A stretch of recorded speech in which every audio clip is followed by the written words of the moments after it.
Student welcome to our YouTube channel Ganitvani. तो student आज हम चैप्टर सेकंड बहुपद की एक्सरसाइज 2.2 करने जा रहे हैं। मैंने आपको इसकी इंट्रोडक्शन करा दी है। हमें अब क्वेश्चन स्टार्ट करने हैं। पहला क्वेश्चन है, निम्न द्विघात बहुपद के शून्य ज्ञात कीजिए और शून्यकों तथा गुणाकों के बीच की सत्यता ज्ञात कीजिए। पहला है स्टूडेंट आपके पास एक्स का स्क्वायर माइनस 2x माइनस 8। तो स्टूडेंट सबसे पहले आपको इस द्विघात बहुपद के क्या निकालने हैं, शून्य। शून्य का आप स्टूडेंट कैसे निकालते हो, आपको ऐसे जोड़े बनाने हैं कि आप गुना करो तो 8 गुना 1 कितना आए 8, और जोड़ो और घटाओ तो आपके पास कितना आए 2। गुना करो तो 8 आए, जोड़ो और घटाओ तो स्टूडेंट क्या आए 2। तो आप देखिए ऐसे गुणनखंड क्या होंगे, देखिए स्टूडेंट क्या होंगे 4 और 2, क्योंकि अगर मैं 4 को 2 से गुना करूँ तो 8 होता है और 4 में से 2 घटा दूँ तो क्या होता है 2 होता है। अब मेरे को साइन किसका चाहिए, माइनस का चाहिए ना, तो मेरे को बड़े वाला माइनस का रखना पड़ेगा और छोटे वाला प्लस का। आपको स्टूडेंट ये फर्स्ट ऐसे का ऐसे लिखना है, ये भी ऐसे का ऐसे लिखना है। इस 2x को आपको स्प्लिट करना है। स्प्लिट का मतलब इसके गुणनखंड बनाने हैं। तो इस 2x के गुणनखंड मैंने क्या बना दिए 4x और 2x। अब निशान देखिए, यहाँ आपको माइनस का साइन चाहिए तो आप बड़े वाला माइनस का रख लीजिए और छोटे वाला किसका रख लीजिए, प्लस का रख लीजिए। इन दोनों में देखिए स्टूडेंट क्या कॉमन है, एक जैसा है x, यहाँ रह गया x, यहाँ रह गया माइनस के 4। इन दोनों में स्टूडेंट कॉमन क्या आएगा 2, यहाँ रह गया x माइनस 8 को 2 से भाग करोगे तो क्या आएगा 4। अब इन दोनों में देखिए स्टूडेंट एक जैसा क्या है x माइनस 4, ये हो गया स्टूडेंट x माइनस 4 और यहाँ रह गया x प्लस 2, है ना। अब क्योंकि स्टूडेंट हमें इसके शून्य ज्ञात करने हैं तो मैं इसको बराबर किसके लिख लेती हूँ 0 के। या तो x माइनस 4 बराबर 0 होगा या x प्लस 2 बराबर किसके होगा 0 के। x का मान माइनस के 4 इधर आके प्लस का 4 और यहाँ पे x का मान प्लस का 2 इधर आके क्या हो जाएगा माइनस 2। तो इसके स्टूडेंट शून्य क्या आ गया मेरे पास 4 और माइनस 2। अब आपको क्या करना है, शून्यकों तथा गुणाकों के बीच की सत्यता ज्ञात कीजिए।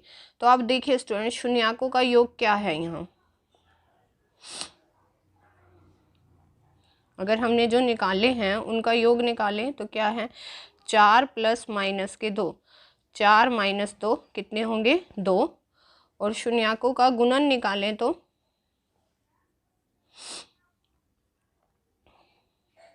वो होगा 4 गुना माइनस 2, 4 दूनी क्या होता है 8। तो योग है 2 और गुणन कितना है माइनस के 8। अब स्टूडेंट मैंने कल आपको इंट्रोडक्शन में बताया है उस तरीके से अगर हम लिखें, अगर मैं इस द्विघात समीकरण को कंपेयर करूं तो यहाँ a का मान क्या है, दिए हुए द्विघात समीकरण को अगर मैं इसकी तुलना इससे करूं, दिए हुए समीकरण की तुलना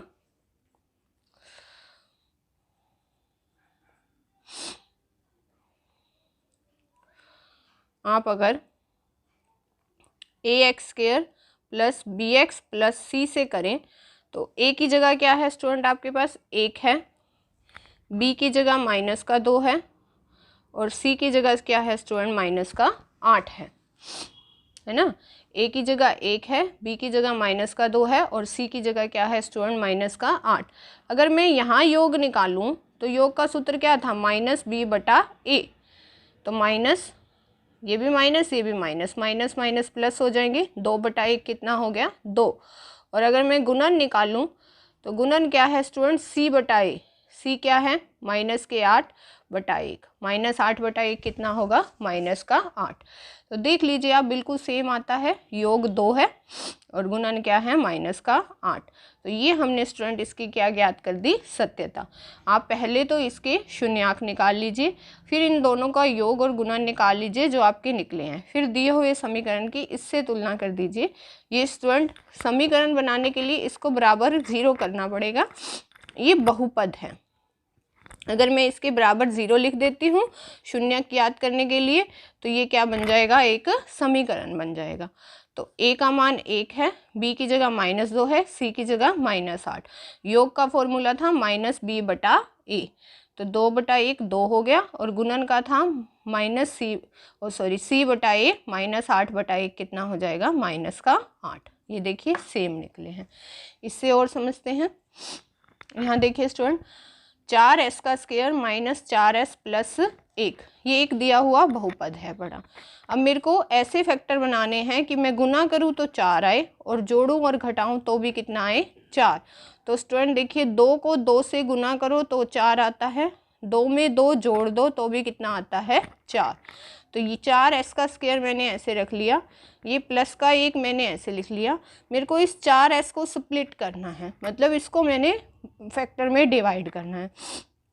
तो कौन से बनेंगे इसके, 2s और 2s। और हमें साइन माइनस का चाहिए तो दोनों के आगे माइनस लगाइए, क्योंकि माइनस माइनस प्लस होते हैं लेकिन साइन किसका रहता है, माइनस का। अब इन दोनों में से देखिए स्टूडेंट एक जैसा क्या है, 2s है, यहाँ से 2 दूनी 4, 2s बाहर आ गया, माइनस का 1। इन दोनों में से एक जैसा क्या है, 1 है, माइनस वाला बाहर आया है तो ये प्लस का रह गया, और ये प्लस वाला किसका हो जाएगा, माइनस का। क्योंकि माइनस का साइन बाहर लिया है तो अंदर के निशान जो होंगे वो बदल जाएंगे, ये माइनस वाला प्लस का और प्लस वाला माइनस का। तो हमारे पास बन गए 2s माइनस 1 और 2s माइनस 1। क्योंकि मैंने इसके शून्य ज्ञात करने हैं, मैंने इसको किसके बराबर रख लिया, 0 के। तो यहाँ से स्टूडेंट मेरे पास s का मान आ गया 1/2 और 1/2। ठीक है स्टूडेंट, तो इसके 2 शून्य का आ गए 1/2 और 1/2। अब अगर मैं शून्यकों का योग ज्ञात करूं तो 1/2 प्लस 1/2, आधा और आधा मिलके कितना बनता है, 1। हाफ और हाफ मिलके कितना बनता है, 1। और अगर मैं शून्यकों का गुणनफल ज्ञात करूं 1/2 की गुना 1/2 से करें, 1 1 कम 1, 2 दूनी 4। तो योग आ गया 1 और गुणनफल कितना आ गया, 1/4। अब आप क्या करिए, हमें क्योंकि हम अब दिए हुए जो बहुपद है, अगर समीकरण लिखना है तो बराबर 0 करेंगे आप, अगर बहुपद लिखना है तो बराबर नहीं करेंगे। बहुपद की तुलना आप किससे करेंगे, ax² plus bx plus c से करने पर। तो a की जगह है 4, b की जगह है -4 और c की जगह क्या है, 1। a की जगह है 4, b की जगह है -4 और c की जगह है 1। जो 2 घात में होता है वो a का मान होता है, जो 1 घात में होता है वो b का मान होता है, और जिसमें कोई घात नहीं होती चर राशि की वो c का। जिसमें चर राशि की घात 2 हो वो a का मान, जिसमें चर राशि की घात 1 हो वो b का मान, और जिसमें कोई चर राशि ना हो वो किसका मान होगा, c का। तो यहाँ पे हमारे पास योग क्या आ जाएगा स्टूडेंट, शून्यकों का योग। क्या फॉर्मूला है स्टूडेंट हमारे पास, -b/a। ये माइनस, एक माइनस पहले से है, माइनस माइनस प्लस हो जाएंगे, 4/4। 4/4 कितना होगा, 1। फिर हम क्या निकालेंगे, शून्यकों का गुणन। गुणन का क्या फॉर्मूला है स्टूडेंट, c/a। c का मान कितना है, 1 और a का मान कितना है, 4। 1/4 देख लीजिए, योग 1 है, यहाँ पर भी 1 आया है, गुणन 1/4 है, यहाँ भी क्या आया है, 1/4। तो ये स्टूडेंट हमने इसकी क्या जाती है, सत्यता। क्या जाती है, सत्यता। इस तरह से आप इनके शून्यकों का योग और शून्यकों का क्या निकाल सकते हो, गुणनफल। तीसरा पार्ट देखिए, इसमें भी इसी तरह करना है। हमें क्या फैक्टर बनाने हैं कि हम गुना करें तो 7×6 42 आए, और जोड़े और घटाएं तो कितना आए, 3। 7×6 42। इसको पहले अरेंज कर लेते हैं, 6x का स्क्वायर -7x -3। बहुपद के मानक रूप में लिखना पड़ेगा इसको, फिर हम जो बना पाएंगे फैक्टर। 6x का स्क्वायर -7x -3। अब हमें स्टूडेंट ऐसे फैक्टर बनाने हैं कि गुना करें तो 6×3 18 आए, और जोड़े और घटाए तो क्या आए, 7।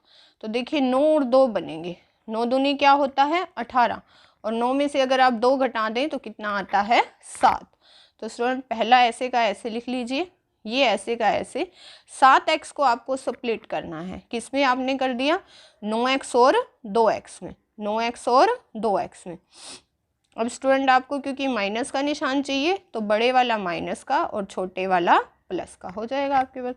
अब 6x और 9x में स्टूडेंट क्या कॉमन है, 3x बाहर आ जाएगा। 6 को 3 से भाग करोगे 3 दूनी 6, 9 को 3 से करोगे 3 तिये 9। यहाँ क्या रह गया इन दोनों में, इन दोनों की बात कर रही हूँ। 3x बाहर आया तो 3 दूनी 6x माइनस 3 तिये 9, क्योंकि x तो बाहर आ गया। इन दोनों में स्टूडेंट क्या कॉमन है, एक कॉमन है, तो यहाँ रह गया 2x माइनस 3। तो मेरे पास फैक्टर क्या बने, इन दोनों में क्या एक जैसा है, 2x माइनस 3 और 3x प्लस 1, 2x माइनस 3 और 3x प्लस 1। तो स्टूडेंट यहाँ से x का मान कितना आया, 3/2, और यहाँ से स्टूडेंट x का मान कितना आया, -1/3। माइनस वाला प्लस हो जाएगा ना, 3/2, और यहाँ से x का मान कितना आएगा, -1/3। शून्य याद करने के लिए मैं इसको बराबर किसके रख दूंगी, 0 के। अब स्टूडेंट देखिए योग उसी तरह 3/2 में आप -1/3 जोड़िए, क्या आएगा, मतलब 3/2 माइनस 1/3 कितना होगा, 3 दूनी 6, 2 तिये 6, 9 माइनस 2 कितना हो गया, ये आपके पास 7/6। और गुणन करेंगे तो 3/2 की गुना करिए -1/3 से, 3 से 3 कट जाएगा, कितना रहेगा, -1/2। ये तो आपने निकाल लिया। अब आप दिए हुआ जो बहुपद है उसकी तुलना करिए ax² plus bx plus c से करने पर। तो स्टूडेंट ये सत्यता जांच रही हूँ मैं इसकी। a का मान कितना है, 6, b की जगह कितना है, -7, और c की जगह कितना है, -3। मैंने आपको पहले भी बताया है, जिसमें चर राशि की घात 2 होगी वो a का मान होगा, जिसमें चर राशि की घात 1 होगी वो b का मान होगा, और जिसमें चर राशि नहीं होगी वो किसका होगा, c का। तो a का 6 हो गया, और b का हो गया -7, और c का हो गया -3। तो इस केस में देखिए शून्याकों का योग क्या होता है, -b/a। तो ये हो गया स्टूडेंट हमारे पास, -b की जगह क्या है, -7/6, तो ये हो गया +7/6। ऊपर भी देखिए योग 7/6 आया है, और गुणन क्या हो जाएगा स्टूडेंट हमारे पास, c/a, c की जगह स्टूडेंट क्या है, -3, और a की जगह स्टूडेंट हमारे पास क्या है, 6, ये भी कितना हो गया, -1/2। ऊपर देखिए गुणन क्या आया है, -1/2। तो मैंने ये सत्यता की जांच करी है कि हम इस तरह से निकालें तो भी योग और गुणन यही आता है, और इस तरह से निकालें तो भी योग और गुणन सेम आता है। इन सब में स्टूडेंट आपको कोई प्रॉब्लम आती है तो मेरे को कमेंट सेक्शन में जाके बताइएगा। मैं अगली वीडियो में इसके नेक्स्ट पार्ट कंटिन्यू करूँगी। Thank you student.